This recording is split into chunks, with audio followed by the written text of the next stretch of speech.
Have you ever wondered, if life has a final destination, the very best one imaginable, what would it actually look like? Today we're looking at one of the most beautiful ideas in the Lifechanyuan teaching, the Celestial Islands continent. Guide Xuefeng calls it the greatest creator's own back garden, the freest, happiest place in the entire universe. And the teaching says, it's the final home every Chanyuan celestial is quietly heading toward. So what exactly is it? In the teaching's map of the cosmos, this is the summit, the highest state a life can ever reach. It's the main home of the celestials and the ultimate destination of all cultivation. The best destination of life, Xuefeng says, is simply this, to enter the Creator's back garden.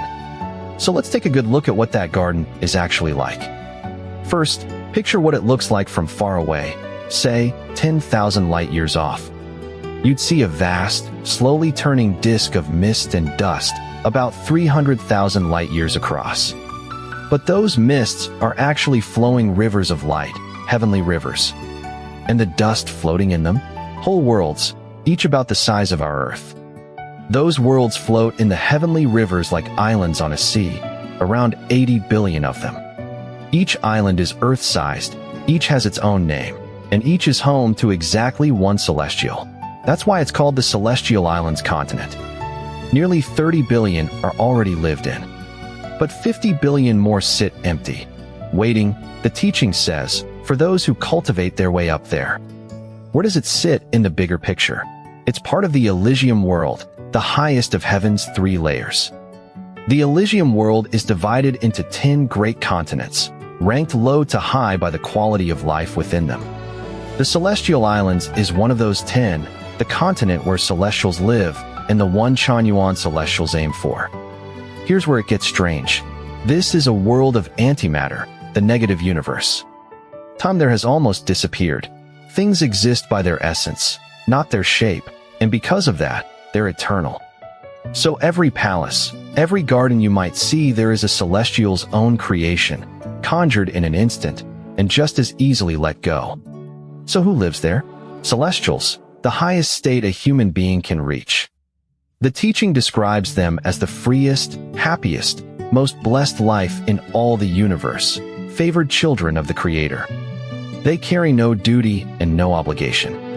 Playing however they like is, quite literally, their defining trait. Now you might ask, isn't that just being a Buddha?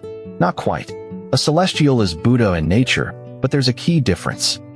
A Buddha still has duties, keeps strict precepts, and has higher states still to climb toward.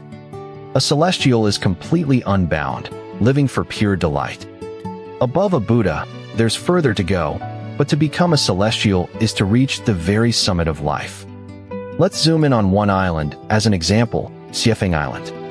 On it stands a tall mountain of 10 layers, each a different color: amber, grass green, gold, pale blue, iron gray, milky white, purple, peach red, black.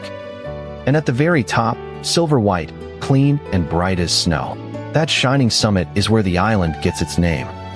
And here's a scene the teaching describes in wonderful detail. On Xuefeng Island lives a celestial named Yui. She smiles, lifts her long sleeve to the sky, and in an instant, a barren plain bursts into a palace of red brick and green tile, pavilions for miles, strange flowers, and peach orchards. Peaches fall and turn into maidens in colored silk. Frogs leap ashore as handsome young men. Ducks become musicians, swans become dancers, and celestial music begins to play. Then she brings her hands together, breathes out once, and all of it vanishes, and the plain is bare again. That is daily life there, all creation, all play. That word, play, is the heart of it. In the Celestial Islands, a life has stepped out of every fixed program. You are your own writer, director, and designer. Nothing is scripted for you. The teaching puts it plainly. Heaven has no police, no lawyers, no judges. It's all play, and joy without end. So how could anyone possibly qualify for a place like that? The teaching gives one core answer: self-consistency. It means becoming a complete system in yourself, everything inside you running in harmony. Needing nothing from the outside, no validation, no borrowed energy, to be whole. That inner completeness is the real ticket in. Are there signs you're heading that way? The teaching says to watch your dreams.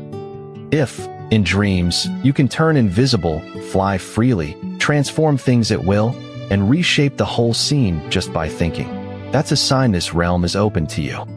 And the road there is long but clear, from the human world, to the 1,000-year world, to the 10,000-year world, and at last to the celestial islands, one step at a time.